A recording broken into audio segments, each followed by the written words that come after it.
Salut les croque-lecteurs! Aujourd'hui, nous nous retrouvons pour un numéro qui annonce très copieux avec non pas une, mais deux chroniques, et pas n'importe quel livre, des mangas. Qu'en dites-vous? Générique! Romain, peux-tu commencer par nous présenter le manga que tu as sélectionné? Bien sûr, je vais vous présenter un manga écrit par Masashi Kishimoto, dessiné par Akira Okubo, paru aux éditions Kana en décembre 2019 du nom de Samurai 8, la légende de Hashimaru. Le nom de l'auteur doit vous rappeler quelque chose car c'est l'auteur de Naruto, mais cette fois-ci, il ne s'occupe que du scénario.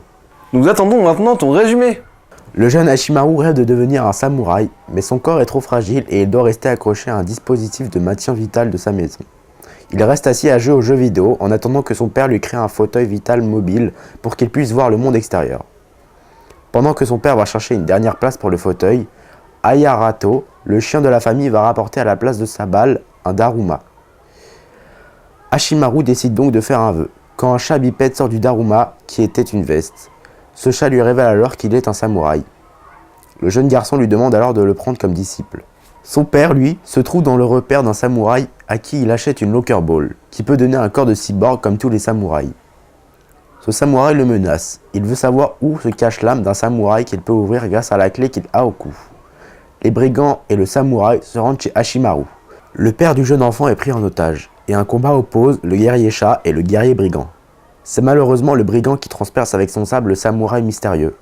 Alors avec la clé qui se trouvait au cou du père, le samouraï gagnant insère la clé dans une serrure présente sur le corps du garçon. Mais pour faire sortir le sabre fait par l'âme du samouraï, il faut faire un code en plus, l'arrêt du cœur du garçon. Le samouraï lui demande alors de se suicider dans ce cas. Il ne tuera pas son père. Qu'en as-tu pensé? J'ai aimé le manga Samurai 8, écrit par Masashi Kishimoto et dessiné par Akira Okubo, un de ses assistants sur la série Naruto. Premièrement, l'univers de ce manga est un mélange entre science-fiction et fantasy. La science-fiction représentée par les cyborgs, les vaisseaux, les véhicules et la mécanique est omniprésente dans le manga. Pour la fantasy, ce sont surtout les personnages tels que le maître samouraï ou Ayarato et les paysages dessinés qui apportent cet aspect. Deuxièmement, j'ai apprécié le parcours initiatique du héros. Au départ, ce jeune garçon est inapte au combat et aux efforts physiques. Pourtant, il rêve de devenir samouraï, ces guerriers qui protègent l'univers des problèmes avec leur sabre. Sa rencontre avec un samouraï enfermé dans un corps de chat va transformer sa vie pour tenter d'atteindre son objectif. Troisièmement, j'ai aimé le personnage d'Hashimaru car il n'abandonne jamais, même après ses problèmes de santé. Il désire être samouraï et prêt à tout. Le jeune garçon est aussi très gentil, il accueille le chat samouraï chez lui sans problème. J'aime aussi le lien entre le père et le fils qui n'hésite pas à le sauver au péril de sa vie, même si au départ leurs relations sont tendues. Enfin, on découvre des dessins qui rappelleront sans aucun doute ceux de Naruto. Les arrière-plans restent très blancs, pourtant le jeune mangaka prouve tout son talent lors des scènes d'action nombreuses dans ce premier tome. Pour conclure, j'ai aimé le manga Samurai 8 de Masashi Kishimoto et Akira Okubo. Il mêle les genres science-fiction et fantasy à travers le parcours initiatique de Hashimaru, héros très réussi. Tous ces ingrédients donnent un manga réussi que je vous conseille sans le moindre doute. Je te passe la main Andy, de quel manga vas-tu nous parler aujourd'hui? Pour cette émission, je vais encore une fois vous présenter un très bon manga. Earth Gear est un shonen paru pour la première fois au Japon en 2019. Il est l'œuvre du mangaka Takaki Tsuyoshi, déjà auteur du manga Black Torch. Peux-tu nous en raconter l'histoire? Ru est une petite fille vivant dans un monde où l'espèce humaine a presque été anéantie il y a de ça 200 ans. Elle vit en compagnie de Z, un robot de recherche qui s'occupe d'elle. En effet, l'humanité a laissé un grand nombre de machines vivant en autonomie et livrées à elles-mêmes. Ainsi, ils vivent heureux, isolés dans ce monde désertique. Un jour, Ru, partant pour sa, comme elle l'appelle, mission quotidienne d'exploration, découvre d'étranges ruines. Dans ce lieu, elle trouve un imposant dispositif à l'utilité encore inconnue pour la jeune fille. Par inadvertance, elle active la machine et un robot rectangulaire disant s'appeler Chrome.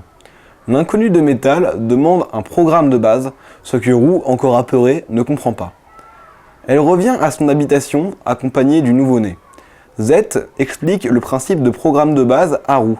Il faut donner un objectif à un robot dans l'ordre de ses compétences dès sa naissance. Celui de Z est de faire des recherches et c'est pour ça que Ru l'intéressait et l'intriguait fortement. Un jour, une machine inconnue n'ayant pas l'air pacifique débarque et prend pour cible Ru. Z, en essayant de la protéger, se fait détruire, ne laissant que sa tête intacte. Chrome se transforme alors en humanoïde et s'avère être un robot de combat très puissant. Il demande l'autorisation d'obtenir comme programme de base la protection de Roux. Cette dernière accepte donc et le robot élimine d'un seul coup la menace. Chrome informe Roux qu'il est possible de ressusciter Z. Ils partent alors à la recherche d'une méthode pour cela. Au final, qu'as-tu pensé de ce manga? J'ai beaucoup aimé le shonen manga Earth Gear de Takaki Tsuyoshi. Premièrement, j'ai apprécié le monde post-apocalyptique assez peu présent dans les mangas aujourd'hui. Au départ, l'ambiance est peu sombre pour un monde post-apocalyptique faisant plus penser à un shonen de fantasy qu'à une terrible histoire de science-fiction. Pourtant, le postulat de base reste une guerre mondiale et une extinction de l'humanité. Mais cette ambiance va changer après la mort de Z et la découverte du monde à travers les yeux de Roux. Ensuite, les personnages m'ont semblé vraiment attachants. Cet aspect est à relier à leur design et à la façon dont ils sont dessinés, tout en rondeur. Même si la majorité des personnages sont des machines, ils présentent des caractères assez humains. Ils apparaissent bien plus humains que Roux, petite fille naïve qui a une vision très réduite de la réalité. C'est le personnage que j'ai le moins aimé. Elle a certes un côté mignon, mais elle transmet peu d'émotions contrairement au robot. Bien évidemment, elle apporte beaucoup au scénario et les relations qu'elle a avec les personnages sont intéressantes. Finalement, j'ai trouvé les dessins époustouflants. Le style de dessin varie entre mignon et sombre durant l'histoire. Les scènes de combat sont aussi très impressionnantes. Comme dans Black Torch, le mangaka apporte énormément de dynamisme grâce à un découpage très réussi des cases. Pour conclure, je vous conseille vivement de lire ce manga que j'ai personnellement adoré grâce à son univers, ses personnages et ses sublimes dessins. Quelle émission, amateurs de manga! N'hésitez pas à nous donner votre avis sur les 2 titres que nous venons de vous présenter. Toute l'équipe s'associe à moi pour vous souhaiter d'excellentes vacances.